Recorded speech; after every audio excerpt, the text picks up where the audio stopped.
ይቅርታ ብዬ ጉልበቷ ወድቄ ጉልበቷ ማለት ነው ይቅርታ ወላሂ ለአዚ ማለት ነው በ30 ጁዝ ቁርአን ይዘሻል ብዬ ጉልበቷ ወድቄ ተደፍቼ ሷውር እያለኝ ማለት ነው። ሴት ልጅ እርጉዝ ስትሆን ባሏ ከጎኗ ካልቆመላት በጣም ይሰማታል።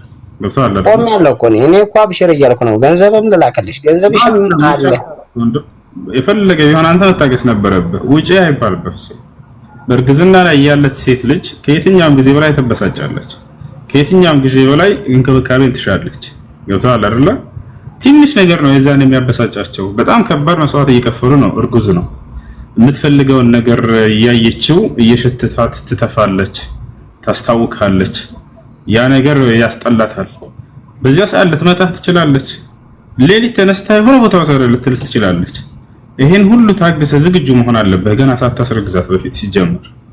ያን ሁሉ ቻል አድርገህ ማሳለፍ ሲገባ በተበሳጨች ሰዓት ውጭልኝ ከዚህ ካልካት እቺ ልጅ ምን ትወስን? ገብቶሃል አይደል? አሁን የዛኔ እንደ ጥፋቱ መሰረቱ አንተ ላይ ነው እኔ የምለው ማለት ነው። ይፈልግ ብትደበድብህ ራሱ ነው ታግሰህ ከቤት መውጣት ነበረብህ አንተ።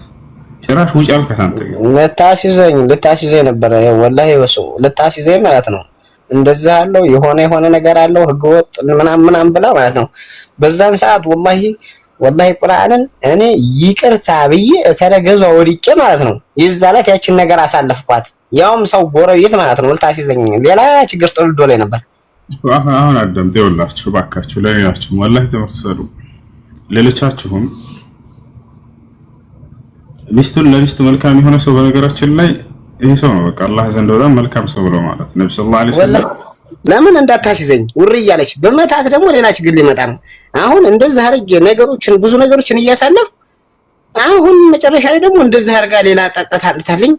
አሁን ወላሂ ሰሞኑን ራሴ ላይ አልነበርኩም። ከልጄ ማጣት በላይ ደግሞ ልጅ የለኝም ማለት ነው። ከሁለተኛዋ ፊት መጀመሪያ ጠፍቶብናል። አሁን ደግሞ ይሄን ሰማሳጣት በላይ ሌላ ችግር አንጥታ ያገሬ ልጅ ብላ መጀመሪያም ፎክራልኝ ነበር። አመጣልሃለሁ ያንተን ወንድነት እንታያለን ብላ ማለት ነው። እሷም እንግዲህ እንዲህ አይነት ውስጥ እንድትገባ ያደረጋት የሆነ እልህ ሊሆን ይችላል።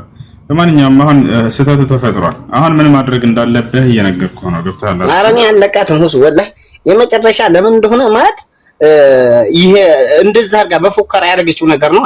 ጀዛዋን አላህ ሊከፍላት ይችላል። አንተም ልከፍላት እኔ ጋር ኑሪ ሳይሆን ጀዛ ከፈው አላህ ነው። ግን እየፎከረች የሰው ልጅ ለኢልም ይፎክራል፣ ሰው ጋር ሰውን ለማዋደድ ይፎክራል፣ ሰውን ለማጋደል። በቃ እንደዛ ማስባ ከሆነ አንተ እለፈው። በቃ አንተ የሆነ ሰው ጋር ህይወት አልጣማችሁም አይደለ? እለፍና እንርሳውና ሌላ ህይወትን መጀመር ነው። በቃ ያልፋል አንተ። ስለዚህ አሁን አንተ አጅር ከአላህ ዘንድ የምታገኝበትን ነገር እየነገርኩህ ነው። የሷ ህይወት አሁን የስተት ህይወት ነው። ያንተ ኒካ ሳይወርድ ሌላ ሰው ጋር መጀመሯ ስተት ነው።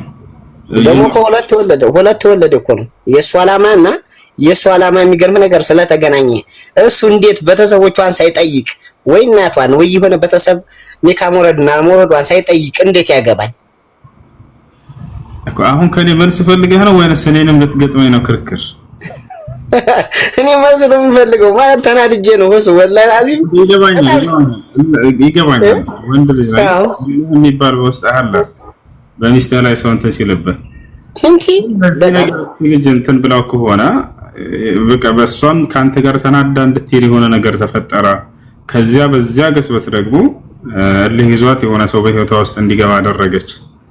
ያምንም ልጅ ሸውዳው ሊሆን ይችላል። እነዚህን ሁሉ አስብ አንተ። ያንተ ንዴት ብቻና በቀል ብቻ አይደለም ማሰብ ያለብህ። ስለዚህ አሁን አንተ የምታደርገው ምንድነው? ከልጁ ጋር መጋደል መመታታት ምናምን የሚለው ተወሱ። ምንም አይሰራም፣ አይጠቅምም ለአንተ። ይብሳል አይደል? ሌላ መዘዝ ይዞብህ ይመጣል። ቆይ አንዴ ያንተ ቤተሰብ አለ፣ ልጅ አለ፣ ሚስት አለ፣ እናት አባት አለ። እሱ ለሆነ ነገር ስታደርግ እነዚያ ደግሞ ያንተን ቤተሰቦች መተህ ሊጎዱ ይችላሉ። በተለይ ሀገራችን ላይ የተለመደ ነገር ነው። የተለመደ ነው። አዎ። ስለዚህ ያንተን አባትና እናትህን ሚስት ልጆችህን ሰላም መስጠት ከፈለክ አንተን ጥላ በህይወትህ ላይ ሌላ ሰው ገባች አይደለ? በቃ ይሄን ህይወት አንተ መተው ነው። ምንም አይሰራልህ።